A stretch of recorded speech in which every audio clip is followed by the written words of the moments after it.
Vitaj v podcaste Zuza Lifestyle. Podcast pre ženy, ktoré túžia žiť svoj život vedome, odvážne, podľa vlastných pravidiel.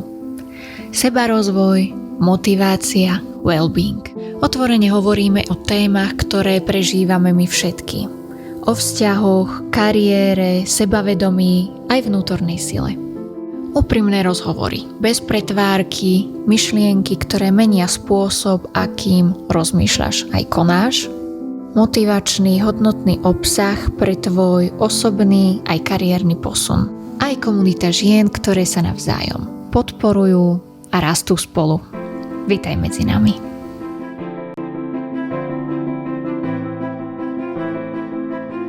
Ahoj, vítam ťa.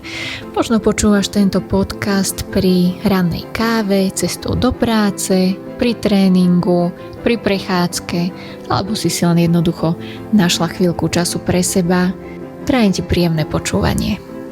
Dnešná časť bude o tom, čo je to vlastne ten lifestyle a ako jeho správne nastavenie môže pozitívne ovplyvniť kariéru, zdravie, úspech, vzťahy, no skrátka budúcnosť. Aj tu tvoju. Viem, že ľudia vnímajú lifestyle z takého obmedzeného hľadiska, skôr sú to nejaké časopisy, móda, kaviárne, tak povrchne by som povedala. Lifestyle to je vlastne to všetko, čo žijeme každý deň. Neviem, či si to tušila, ale do lifestylu patrí veľmi veľa vecí. Patrí tam time management, patrí tam energy management, patrí tam spánkový režim, fyzická aktivita, self-care, osobný rast, finančné návyky, sebadisciplína. Je toho naozaj veľmi veľa, čo je súčasťou životného štýlu každej z nás. Keď to tu chceme všetko vymenovať, tak polovica podcastu iba hovorím, že čo všetko je lifestyle. Už si sa určite stretla s viacerými deleniami, na aké môžeme lifestyle vlastne rozdeliť. Ja používam také rozdelenie na 6 častí, kde tieto časti sú v podstate také skupiny tematické, ktoré zahŕňajú každý aspekt toho lifestylu. Prvú časť tvorí kariéra a financie, druhú zdravie a vitalita, tretiu vzťahy a rodina, potom mindset a osobný rozvoj, ďalšiu time a energy management a poslednú šiestú skupinu tvorí osobný štýl a well-being. Každá táto časť lifestylu má vplyv aj na tie ostatné, čiže ak dlhodobo zanedbávame len jednu oblasť, tak sa to skôr či neskôr prejaví aj na tých ostatných. Preto tu toľkokrát spomínam balans, rovnováhu, pretože ich vzájomná rovnováha vytvára kvalitu života, ktorú chceme žiť. Preto je veľmi dôležité venovať pozornosť tomu, ako máš nastavený svoj lifestyle. Keď ho máš nastavený správne, máš dostatok času, dostatok energie, dostatok sebavedomia, máš jasne nastavené hodnoty a najmä si vyrovnaná. A čo je možno najdôležitejšie, nemáš pocit, že ti život preteká pomedzi prsty. Pretože keď máš správne nastavený lifestyle, tvoj život si vedome tvoríš. Správny lifestyle, správne nastavenia ti prinesú pokoj. Životný balans. Neriešiš zbytočné pochybnosti o sebe, neprežívaš každý deň v strese z toho, či všetko stihneš a nemusíš naprávať chyby, ktoré vznikajú z chaosu a zo zlých návykov. Nemusíš riešiť, či si nájdeš nejaký čas pre seba, pretože ty si ho jednoducho vytvoríš.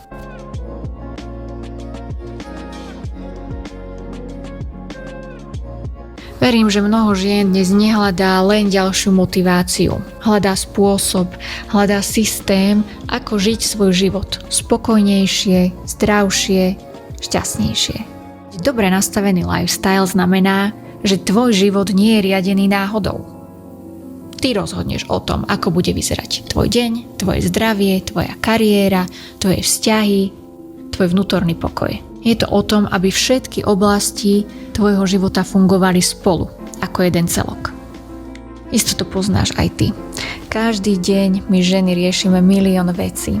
riešime logistiku, kde ako sa presúvať, kde ako sa musia deti dostať na krúžky, do školy, čo musíme doma spraviť, ako chceme mať náš život usporiadaný, keď chceme ísť cvičiť, chceme ísť na kozmetiku, chceme splniť to, hento, riešime dovolenku, riešime kúpu, stále niečo, neustále naozaj množstvo vecí a potom sa v tom strácame. Pokiaľ nemáme systém, ktorý funguje a pekne si to neusporiadame, tak nás to prevalcuje.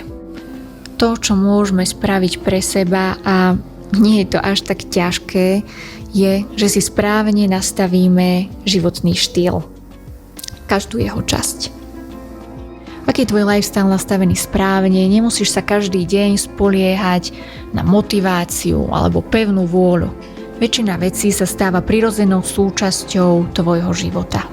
Dnes máme k dispozícii množstvo nástrojov, aplikácií, technológií, osvedčených metód, ktoré výrazne vedia uľahčiť naše každodenné fungovanie. Pomáhajú nám automatizovať rutinné úlohy, zefektívniť plánovanie času, vytvárať si nové návyky, presnejšie mapovať naše činnosti, sledovať naše ciele či eliminovať zbytočný chaos. Vďaka tomu nemusíme míňať svoju energiu na rozhodovanie o maličkostiach a môžeme ju potom investovať do vecí, ktoré chceme. Poďme si teraz povedať, ako by to v praxi vyzeralo také nastavovanie lifestyle.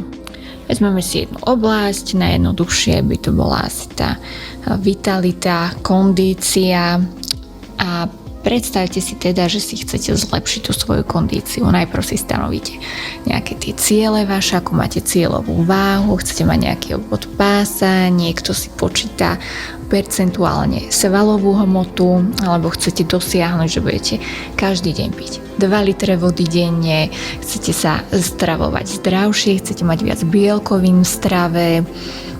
Je to na vás. Každý si to, ako som už teda vypozorovala aj na coachingoch, každý pod tým pojmom kondícia chápe niečo iné, pre každého je cieľ, tá cieľová rovinka iná, väčšinou sú to pri ženách kilá. Ale nejdeme tu presne definovať, skrátka sami si určite, že aký máte cieľ. Už ale podľa toho, aký je tvoj cieľ, či už chceš mať takú kondíciu, že zabehneš maratón, alebo chceš mať 50 kg, skrátka si stanovíš taký checklist, rozdelíš si ten svoj veľký cieľ na menšie, čo máš robiť každý deň, každý týždeň. Určíš si tréningy podľa toho, ako ti to vyhovuje, určíš si stravovacie návyky, kedy koľko, ako budeš jesť, určíš si koľko vody máš denne vypiť, koľko minerálov, nejaké vitamíny si nastavíš, aby si mala a podľa toho každý deň postupuješ. A tým, ako ti to vyhovuje, tak si to tiež upravíš, že nedáš si, že je to fixne dané, že si to prispôsobuješ samej sebe. Nástroje, ktoré môžeš v tejto oblasti použiť, je napríklad sledovač návykov, alebo tzv. Buzzer lístok sa to aj volá, kde si do kolóniek napíšeš, čo máš kedy splniť, či si tento týždeň splnila 2 tréningy, či si pila dostatok vody každý deň.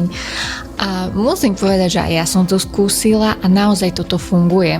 Do diára si vlepíte na každý týždeň nejakú tú svoju tabuľku, ktorú máte splniť a ja som si za to vlastne dávala body splnené, nesplnené. A donúti to človeka trošku sa byť pred samým sebou, pokiaľ niečo nie je tak, ako si to sám sebe slúbil. Takže sledovač návykov môžem veľmi odporúčiť. Druhá vec, ktorú môžeš v tejto oblasti využiť a veľmi ti pomôže, je jedálniček na celý týždeň.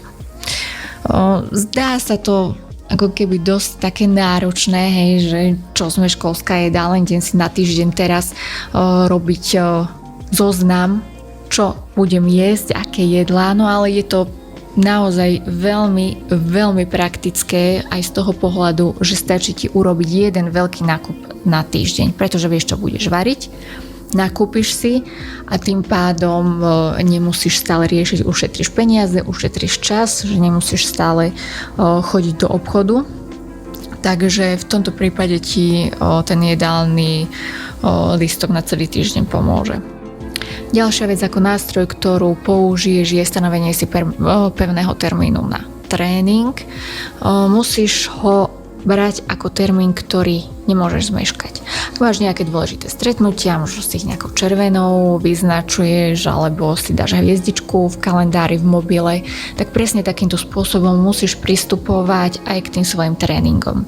Ak si povedala, že pôjdeš na tú hodinu pilatesu, tak jednoducho tam musíš ísť, pretože je to dôležité. Musí to byť pre teba dôležité, ale iba ty si tá osoba, ktorá tomu tú dôležitosť môže pripísať.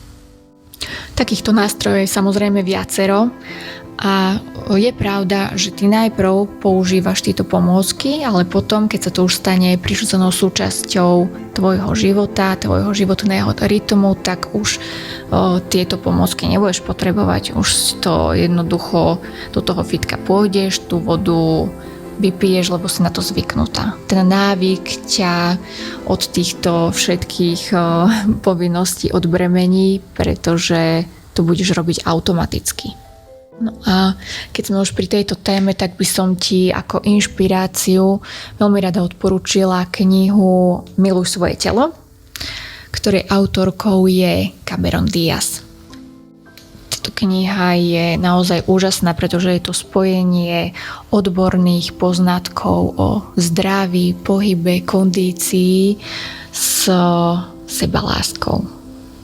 Ja také knihy o stravovaní a cvičení, o jedálničkoch proste nekupujem, pretože už pomaly každé 2 roky prichádzajú na trh nové diety, nové režimy stravovania, pitia, pohybu, čo je dobré, čo nie je dobré. A ako neviem si predstaviť, že mi teraz niekto povie, že ty budeš jesť toto a toto. Toto nie je pre mňa cesta. Ale táto kniha je naozaj o niečom úplne inom. Je to o tom, ako ty máš zo svojej pozície, z toho uvedomenia si samej seba vnímať jednak svoje zdravie, svoju vitalitu, kondíciu, ako sa viac zamerať na ten životný štýl v tejto oblasti. Okrem toho, že táto kniha ťa skutočne obohatí, čo sa týka tých údajov všetkých, čo sú tam, tak sú tam skvelé myšlienky, ktoré ťa naozaj vezmú za srdce, že si vstúpiš do svedomia a začneš to svoje telo, svoju podstatu vnímať inak. Cameron je naozaj takým príkladom, ako si máme nastaviť svoj životný štýl v súlade so sebou. Pretože to je pri životnom štýle asi najdôležitejšie, najpodstatnejšie. Najprv vnímať seba, aj tie ostatné veci, ktoré vnímame, ktoré nám prichádzajú do života. Ono je skutočne akože užitočné, keď čítaš knihy, ideš na nejakú prednášku, ideš sa vzdelávať do nejakého inštitútu, ale vždy tie informácie, tie poznatky musíš brať z svojej pozície. Že toto som ja a ako to bude prospešné pre mňa, ako to bude vyhovovať mne. Nie to brať ako hotovú vec, ako taký celok, ktorý proste si zobereš celý tak, ako je. Vždy si všetko musíš prispôsobiť. No ja napríklad už od školy milujem motivačnú literatúru, tie všetky knižky a hltala som doslova tie informácie, lenže keď som ich chcela použiť do svojho života, tak nefungovali tak, ako by mali. Keď som potom pochopila prečo, konečne som začala prijímať informácie z pozície uvedomenia si samej seba, svojich hodnôt a zosúladiť ju s mojimi potrebami a cieľmi. My sme si mali dať taký praktický príklad, že čo to znamená z pozície samej seba vnímať tie poznatky a všetky veci. Tak napríklad pri tom nastavovaní si životného štýlu v oblasti vitality si predstav 2 ženy. Obidve si chcú zlepšiť kondíciu, dostanú ten istý jedálniček, dostanú tréningový plán, ktorý si stiahnu niekde z internetu a začnú podľa toho žiť. Jedna žena, číslo 1, cvičí, ráno vstáva, jedálniček dodržiava, maká po 2 týždňoch to vzdá. Nevyhovuje jej to. Je unavená, nestíha, má malé dieťa, nie je to pre ňu vhodné, vzdá to. A ešte sa k tomu cíti otrasne. Cíti sa, že je nemožná, neschopná. Druhá žena, ktorá si tiež stiahla tento tréningový plán jedálniček, ho zoberie, vyskúša a zistí, že jej viac vyhovuje cvičiť pilates večer 2-krát do týždňa, tak si to tak nastaví, opraví si jedálniček podľa toho, aký má denný režim, ako chodí do práce, čo jej viac vyhovuje, všetko si dopredu naplánuje, ale upraví to podľa toho svojho životného rytmu. No samozrejme, že vydrží, pretože si nastaví udržateľný režim, ktorý vyhovuje jej. Najprv vnímala samú seba, až potom si určila, čo bude robiť. A presne o tom to je. Nefunguje ti to, keď sa snažíš žiť podľa cudzieho plánu. Je výborné mať ten prístup pozitívny k príjmaniu informácií, chodíš na workshop, vnímaš to, chceš sa zlepšiť, ale plán musí byť tvoj.